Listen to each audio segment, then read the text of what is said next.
একটা মাইয়ে সব সারিয়ে আয় পরের বাড়ি স্বামীর ভালোবাসা পাওয়ার লেগে স্বামীটাই যদি দাঁড়ে না থাকে, যদি সুখ দুঃখ না বোঝে, কে আর দাঁড়ে কয় ও আর সাথেই করে, ওর সাথেই মানে পরকীয়া করে, ওর সাথেই থায়, ওর সাথেই ধরে। আমার এই সারিয়ে ওর সাথে থাকতে, ও বিয়ে করতে, তা আমার সমস্যা কি?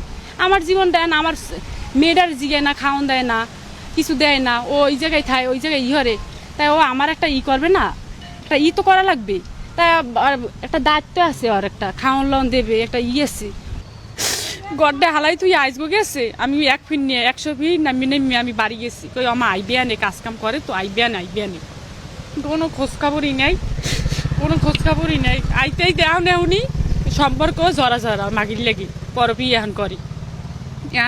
কয় শামিম, কয় আমি ওরে রাখতে চাই না, তালাক দিন, আমার তালাক দিয়ে দুক, আমিও থাকতে চাই না। টমটম চালাইতে, বালির টমটম চালাইতে এখনো চালায়, মানে চালাইবে, মানে অসিজন তো এখন ডালাইছি মানুষের গাড়ি চালাইতে। 1 টাকা পর্যন্ত আমার হাতে দিতে না। আমি যদি কইতাম এই জিনিসটা দেন, দিতে না। ওই মাগির কথা শুনতে, মাগি কয় না দিবা না, এই মাগির কথা শুনতে, তাই মাগি তাহলে সব কিছু মাগির বিয়ে অরুক, মাগির সরা পড়াই দেন, আমরা দড়ি ভরিয়া আমি এক পায়ে রাজি, মাগির দ্বার থায়, মাগির লাগে সরা পড়াই দেন, আমার কোনো সুখ দুঃখ নাই, আমার কেমনি ছাড়বে ছাড়িয়ে দুঃখ। এই চলতে রয়েছে আমি 1-2 মাস, আরও আগে টমটম চালাইছে, যে আগে হইতেই সম্পর্ক জরা জরা, মায়া মানে বাড়ে নাই। ওই যে আমার দেখছে, দেখে কয় এত সুন্দর বউ, ইয়া বড় এই কই আমার দেখি সুন্দর, মানে প্রশংসা করছে। মাগি তো আমার অর্ধেক হইবে, অর্ধেক একটু বাড়তে মানে স্বাস্থ্য মাস্ত ভালো। আর আমি যেরকম আসালাম পহেলা যেকাল আমার মায় আমার আর আব্বুর লাগে বিয়ে দিচ্ছে, এই সময় তো আমি ভালো আসালাম, শরীর স্বাস্থ্য খাওয়ান লন দেয়, কোনো কিচ্ছু দেয় না।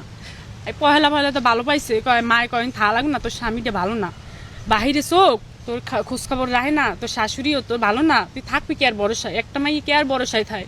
স্বামীর ভরসায় থায়। সবাই খারাপ হলে স্বামীরা একটু ভালো পাইলে এটাই সান্ত্বনা না। স্বামীটাই যদি ভালো না পায়, কে আর ভরসায় ওই বাড়ি থাকা যায়? বাচ্চা কাছে কই আগে বাচ্চা কাছে হয় না, বাচ্চা কাছে হইলে স্বামী ভালোই যাবে। স্বামী তো ভালো হইলেই না, উল্টো বাইলে আমার হালাই তো অন্য মহিলার দ্বারা যে পরকিয়ে করে। আমি থাকতে চাই না। মেয়েরা যদি সরা পড়াইয়ে কি করবে, আমারে কাটসিট করি সরা পড়াই দেন। আমি মামলা দিতে চাই। আমার কোনো মানে কোনো জিগায় না, আমার বাচ্চা পর্যন্ত জিগায় না। ওই মহিলার দ্বারে খায়, ওই মহিলার দ্বারে ইহরে সম্পর্ক করে, আমার কোনো যোগাযোগ নাই। আমি যদি যদি কোনো কিছু না করেন, আত্মহত্যা ছাড়া আমার কোনো উপায় নাই। আমি আত্মহত্যা করে মরে যাবো যদি যদি কোনো বিচার না করে। শুধু আমরা ওইবারই গেছি, আমার স্বামী আসেনি, মহিলা ধরি আমাকে ইচ্ছে মতন পিটাইলি। এর মধ্যে দুনিয়ার বেশ্যা, 1 নম্বর বেশ্যা, ওইরকম একটার পর একটা। ওই মহিলার একটা পন্থ চাই আমি। মহিলার যদি কোনো পন্থ না চাই, আমি আত্মহত্যা ছাড়া আমার কোনো উপায় নাই। আমি আত্মহত্যা করে মরে যাবো। আমার স্বামী আমার কোনো দায়িত্ব লয় না, খাওয়ান দেয় না, লন দেয় না, কিছু না খাই পর্যন্ত বাড়িতে নামিয়ে গেছি। আমি বিচার চাই।